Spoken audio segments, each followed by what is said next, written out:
ហាបំពន់เนี่ยឈប់សួរបានហើយបើសិនជាបងប្អូនហូបបាយផឹកទឹកញ៉ាំសម្លព្រោះសម្លនេះវាមានរុក្ខជាតិច្រើនយ៉ាងមានគ្រឿងផ្សំច្រើនយ៉ាងដូចឧទាហរណ៍ថាសម្លម្ជូរសម្លកកូរเนี่ยអានេះវាជាអាហារដែលពោពេញទៅដោយឱសថដែលមានប្រយោជន៍ទេបងប្អូនដូច្នេះហើយបើសិនជាយើងញ៉ាំអាហារពួកនេះយើងត្រូវពលឺថ្ងៃយើងហាត់ប្រាណយើងសម្រាកគ្រប់គ្រាន់យើងបាក់ហូបបន្លែយើងហូបផ្លែឈើសួរថាយើងចាំបាច់ទៅញ៉ាំ supplement អត់បងប្អូនអានេះខ្ញុំសួរđểឆោតទេបងប្អូនណាត្រឡប់មកមួយរឿងមួយទៀតខ្ញុំស្គាល់លោកគ្រូដែលគាត់ធ្វើវិបស្សនាបងប្អូនលោកគ្រូដែលខ្ញុំគោរពជាច្រើនទោះបីជាលោកគ្រូមរណភាពអីក៏ដោយខ្ញុំក៏តាមដានគាត់ព្រោះសប្ងៃរឿងឆ្ងាយក៏ដូចរឿងចិត្តរឿងចិត្តដូចរឿងឆ្ងាយចំណេះដឹងគ្រប់យ៉ាងវានៅក្នុងទូរស័ព្ទហើយបងប្អូនលោកគ្រូដែលបប្រតិបត្តិធម៌ឬលោកគ្រូបប្រតិបត្តិក្នុងព្រៃអត់បានហូបសម្បូរបែបដូចមនុស្សបច្ចុប្បន្ននេះណាបងប្អូនប៉ុន្តែហេតុអ្វីបានជាលោកគ្រូអាយុវែងព្រោះហូបតិចបងប្អូនហូបតិចឈឺតិចណាបងប្អូនណាហូបតិចឈឺតិចកុំព្យាយាមដាក់ថ្នាំអាហារបំពន់ច្រើនពេកព្រោះថាអាហារបំពន់យើងរាងកាយយើងដូចស្បែកជើងចាំទុកហ៎បងប្អូនណារាងកាយយើងដូចស្បែកជើងបើសិនជាបងប្អូនមានស្បែកជើង2គូមួយណាដែលបងប្អូនប្រើច្រើនជាងគេគូមួយហ្នឹងនឹងសឹក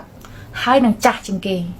បើសិនជាគូមនុស្សវាចាស់ជាងគេត្រឡប់មករាងកាយយើងវិញបើសិនជាយើងប្រើរាងកាយដូចជាយើងដាក់ជីច្រើនជីគឺអាហារបំពន់ស្មើនឹងគ្រឿងក្នុងយើងវាធ្វើការធ្ងន់ណាបងប្អូនអរហ្គែនផ្សេងៗដូចជាថ្លើមក៏ដោយរំរងនឹងក៏ដោយវាឆាប់ខ្សោយបងប្អូន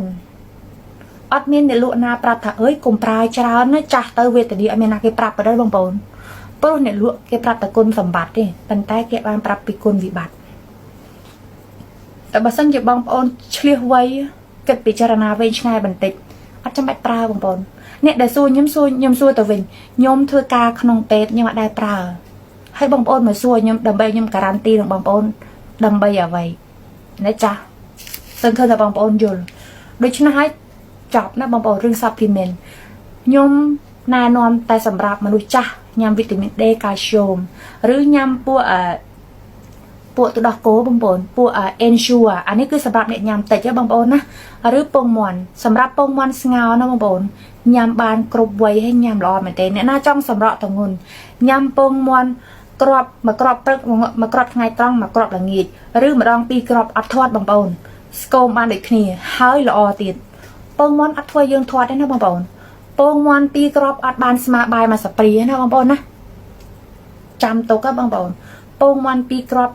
នៅតែកម្រិតជាតិម្សៅឬស្ករអត់ស្មើបាយមួយស្ព្រាដូច្នេះញ៉ាំពងមាន់ល្អជាង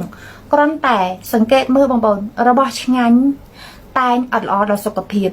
របស់ដែលល្អដល់សុខភាពភាគច្រើនអត់ឆ្ងាញ់បងប្អូនសង្កេតមើលណាបងប្អូនណាសង្កេតកុំជឿនៅអ្វីដែលអ្នកដទៃនិយាយសូម្បីតែខ្ញុំក៏ដោយតែខ្ញុំចង់ឲ្យបងប្អូនពិចារណាដោយសតិសម្បជញ្ញៈអ្នកដែល